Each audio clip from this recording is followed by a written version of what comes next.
Most people, the bottom 80%, are lazy, and they're looking for an easy way. They're looking for a shortcut to be successful, and there aren't any. But if you do something repeatedly over and over, you develop a habit. So most people are in the habit of looking for easy ways to get the things they want. And they're surrounded by people who think the same way. You know, as much as 95% of your thinking is determined by the people that you associate with on a regular basis. If you associate with people who don't work hard, don't learn, socialize after work, then you become like them. You think like them, you talk like them, you dress like them, you marry them, and so you're married to someone who also has no ambition. And you raise children, and your children have no ambition. Just go to work. I discovered this by accident, by observing a lot of rich people. There is a pattern, there's a path to wealth creation, and you can use this video to know exactly where you find yourself. This is a paradigm shift. Once you see it, you will not be able to unsee it. How often do you hear people say this? That the reason why a lot of young people will not get to achieve their dreams is because of our need for validation, because we need to be admired by other people. Everybody likes validation. It's my biggest weakness. I care what people think about me. But your need for validation is not a weakness. It's a strength. And rich people have understood this for years. Rich people have understood how to tap into this dimension of self. How exactly do they do that? Instead of seeking validation and respect from the personal assets that you have, like your car, your phone, your house, seek validation instead from the business assets that you have, your growth in your business, your growth in your job, your investments. Rich people display their investments and hide their personal assets. Poor people hide their investments and display their personal assets. Don't take my word for it. Put it to test. There is a reason why Mark Zuckerberg is always wearing a t-shirt.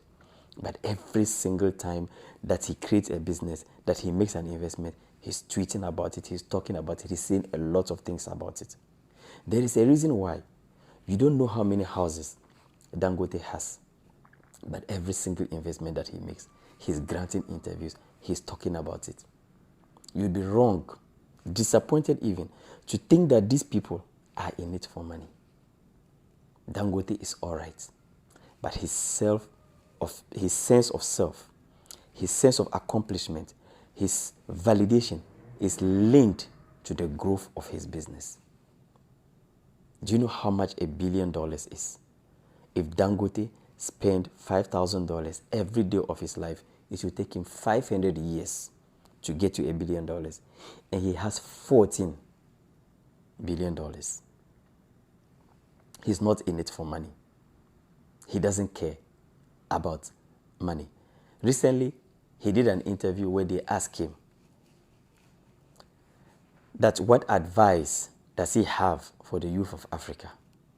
And he said that his advice for the youth of Africa is that they should be humble. When I saw it, I put my hands on my head and I said, this is very good advice, but a lot of people are going to misunderstand it. When Dangote says that you should be humble, he's giving you a life advice, not a business advice. Listen to me. There is no humility in business. Your humility in business, I'm sorry, but your humility in business is the reason why you are going to be stuck in poverty for a very long time. Instead of buying the most beautiful car in the community so that everybody, you can have the respect of everyone, buy 5 taxis. But make sure that everyone in the community hears about it in the name of marketing. We know that you are bragging all right, but your great-grandkids are going to thank you for it. This is the only game that you can win. Because when you seek validation from the things that you personally own, you cannot own everything in the world. Because you are going to need a source of income to be able to buy those personal things. But if you seek validation from the things that bring you revenue, you are going to have more revenue, and it's the only game that you can win. Strategic bragging. When you brag differently, you are going to get ahead of everyone. My name is Adnan Sani Dangote. If you have liked this video, If it has given you value, kindly share it with your loved ones. There's a wave of financial literacy that is hitting the continent. By all means, join my community. It is going to take a long time. It is going to take 5 years, maybe 10 years. But by the grace of God, we are going to get to the destination. Thank you, everyone.